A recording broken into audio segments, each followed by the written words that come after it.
Saya rasa ada hikmahnya juga ya. Pertama, kita tidak ada salah paham gitu. Nah, terus saya ketemu teman-teman wartawan, wah Densu gini nantang berantem, pusing dengarnya kan. Emang hari gini mau nantang berantem gitu, emang zaman purbakala. Nah, kemudian kami jelaskan gitu bahwa ada kalimat 2 PKL pukul dan hajar itu gitu. Nah, kemudian dia mengatakan akan menyerahkan dirinya untuk dipukul dan dihajar, dan dia tidak akan melawan dan tidak akan pasrah saja gitu loh. Nah, kemudian dia WA, saya akan ke rumah Anda minta alamat Sherlock gitu. Ya karena saya diminta, saya nggak nanya mau ngapain lu kan, saya kasih alamat gitu. Terus jam berapa mau datang, dia bilang on the way, ya saya juga on the way, saya duluan sampai rumah. Saya sholat. Nah, kemudian dia WA sebelum sholat gitu, habis wudhu saya lihat saya udah di depan, oh silakan masuk mas gitu.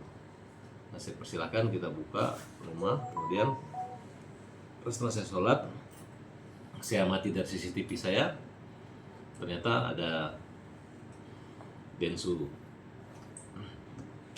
Kemudian diawali ya pertanyaan lah gitu. Ketika dia tanya apakah benar Farhad akan menghajar saya, ya saya bilang, saya tanya dulu, itu lu ngomong tai itu apa gitu. Dia bilang kamu harus mengartikan apa gitu. Jadi dia nggak tegas juga gitu. Cuma saya pikir namanya tamu ya, saya memuliakan gitu. Saya berpikir arahnya positif aja kalau saya artikan.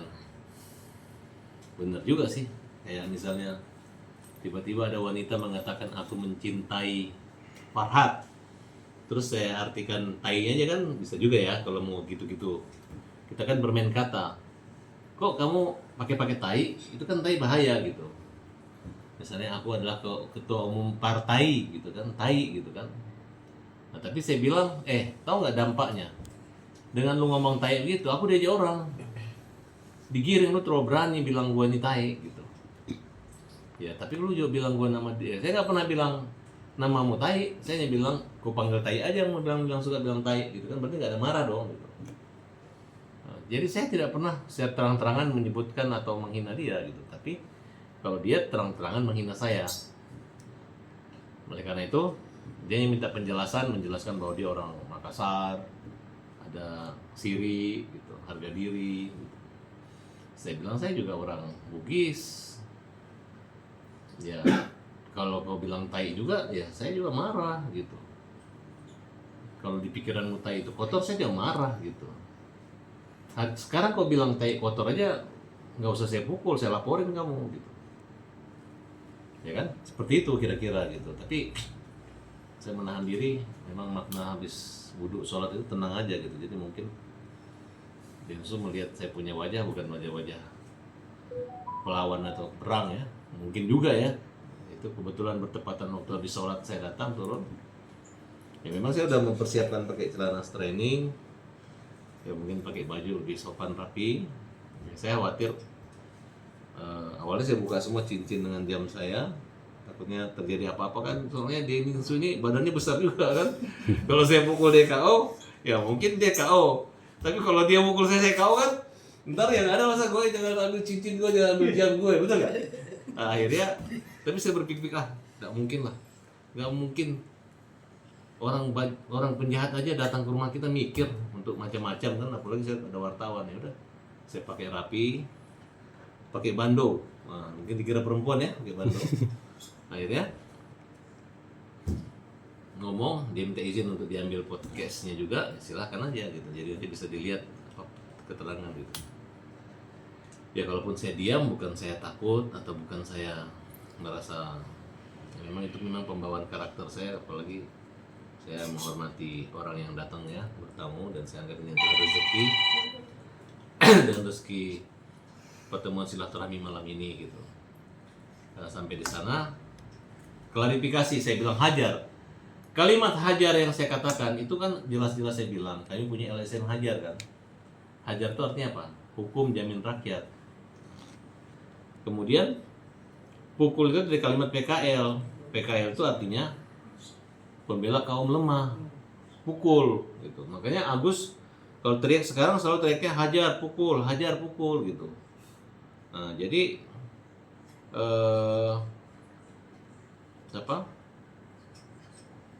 si begitu dia mengerti, oh itu berarti Farhat tidak jadi menghajar saya. Memang nggak mungkin lah, saya kan orang hukum.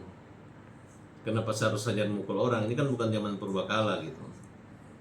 Nah, jadi plong gitu.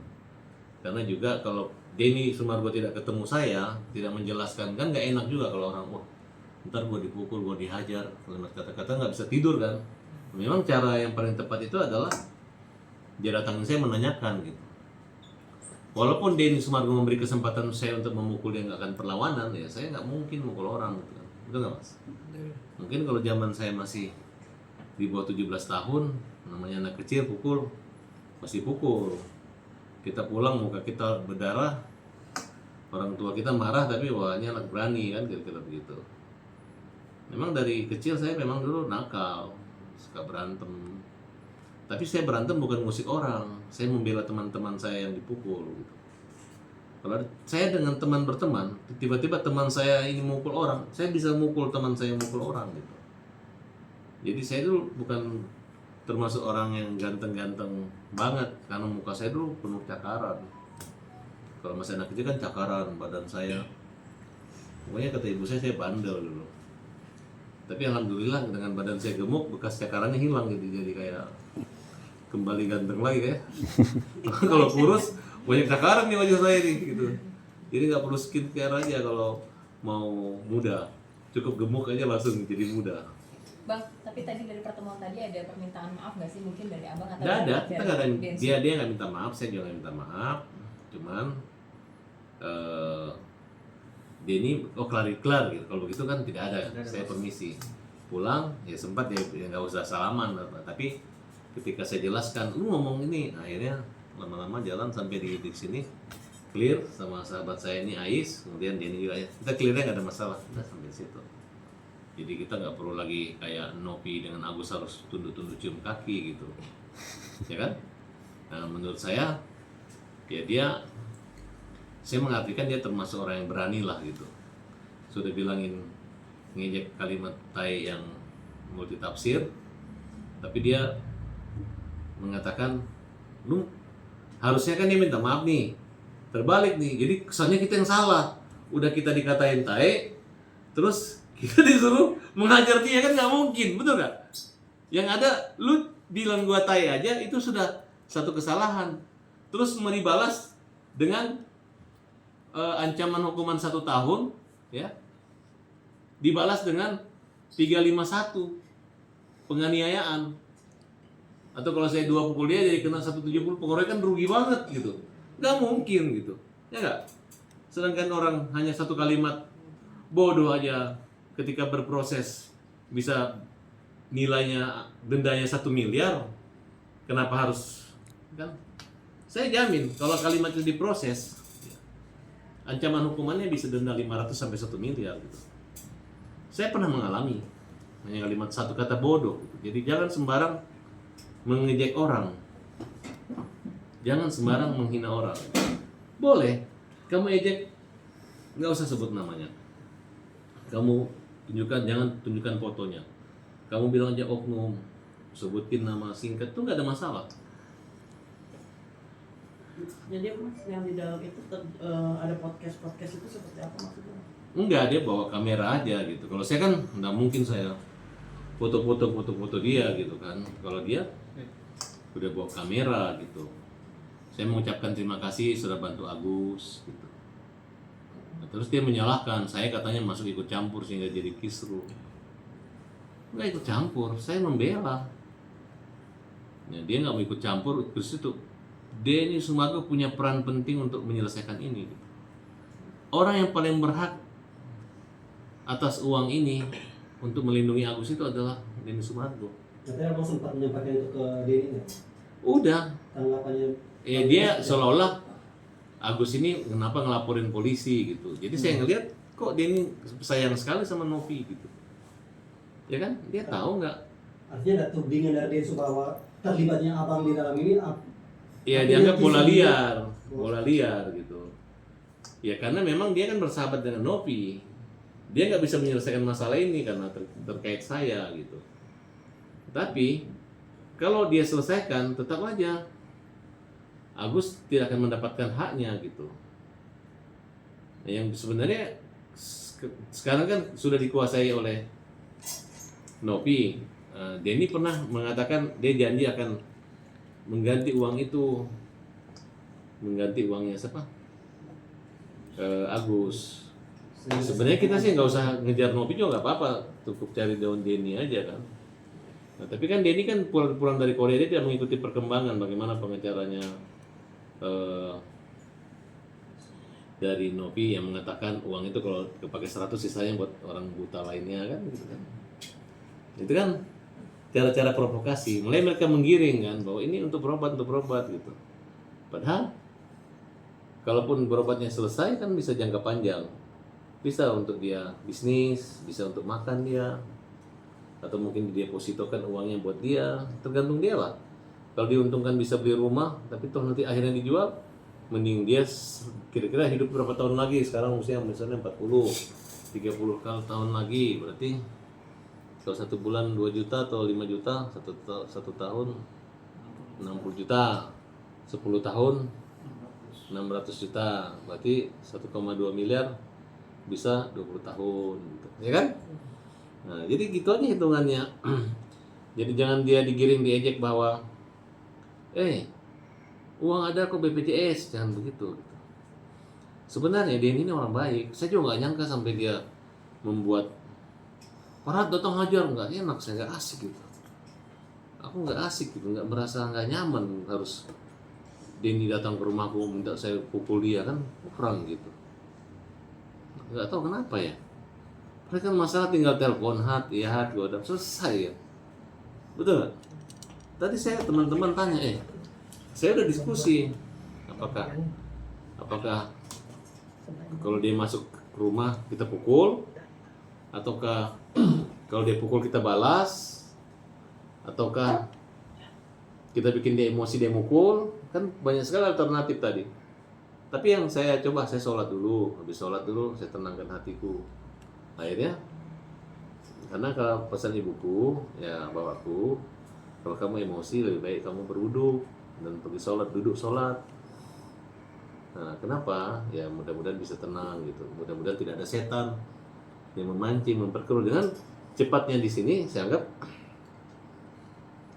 nggak ada setan lagi, kira-kira begitu. Oleh karena itu saya agak nggak asik juga ya, sebenarnya nggak asik gitu. Tapi ya saya malah mikir jangan-jangan nanti kita dikompelin duluan sama dia tuh, atau marah gitu kan. Tapi saya pikir ini kan orang matang, orang mapan gitu.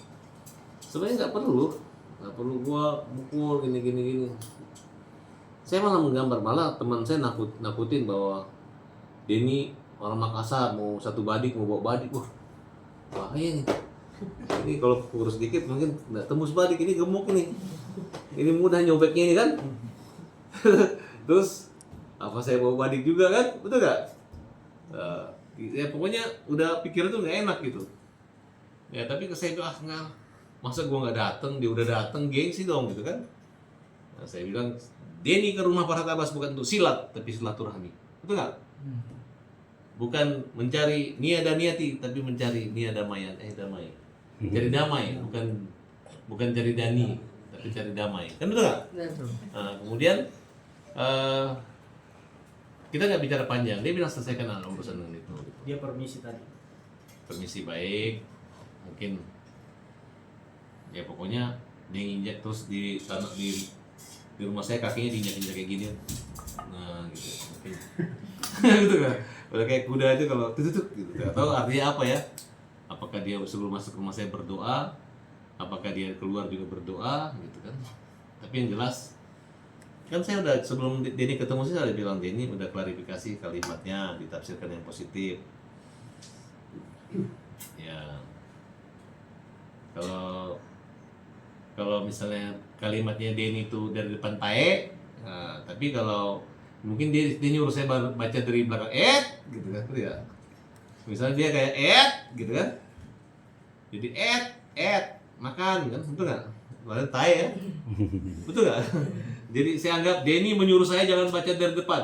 Kalau dari depan tae, tapi kalau dari belakang makan, iya kan? Oh, boleh juga lah pikiran gue gitu. Makanya kalian lain kali jangan jangan cepat marah. Kalau orang bilang tae itu artinya makan. Oke. Oke, makasih. Belum, masih ada. Pablo masih ada, kita sama masih. Nah, kemudian ngurus Agus ini. Jadi banyak yang, jadi maksud saya ngajak teman-teman bantu Agus obat dan selesai. Ini ada lagi pengacara Zainuddin keluar ngilekin Agus. Nah, RT Law udah masuk, nggak ada masalah, nggak ada perpecahan. Denny lagi minta dipukul, minta dihajar, betul nggak? Saya pikir yang datang ini janda Bahenol di rumah saya. Denny pemain basket yang badannya gede, betul nggak? Kalau saya berantem kan saya kalah sama dia gitu. Tapi dia dengan menyerah pukul saya. Ya nggak bisa gue pukul lu, Den. Nah, kemudian datang lagi si P dari Bukit Sentul. PB. PB, kamu udah saya somasi sekarang. 2 kali gue laporin lu. Saya kerja membela kaum lemah, kamu ganggu-ganggu lagi, baru kamu hina-hina saya. Gak ada urusan sama kamu, ya. Capek saya nih. Udah saya bantu jadi lawyer, dia bilang gara-gara saya dia masuk penjara. Enggak ada. Saya ketemu dia sore, pagi jam 9 di sini. Ke Polda jam 10. Sampai Polda diperiksa, sore tersangka, ditangkap maghrib.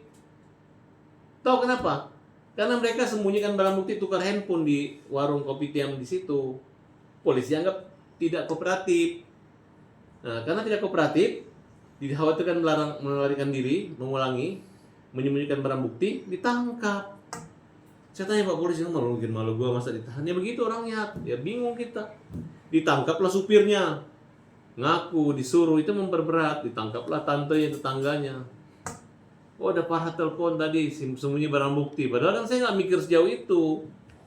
Mikir tolong ada ini, ada uang, ada senjata, mungkin ada izinnya. Saya sempat dipanggil. Makanya saya nggak pernah muncul lagi di sidang itu. Karena mereka terlalu kriminal saat itu. Gitu. Dan hampir kita kena jadi tersangka gara-gara dituduh menyembunyikan barang bukti daripada orang itu. Padahal niat kita fokus di situ. Ini saya bongkar. Makanya hati-hati lah. Dia nggak pernah bayar. Makan kita traktir, minjem uang, ya, minjem uang kok. Terus apa lagi? Nggak gunting kuku, nggak rapi gitu, nggak ada uang ke salon waktu itu. Jadi jangan sombong sama kita ya, oke?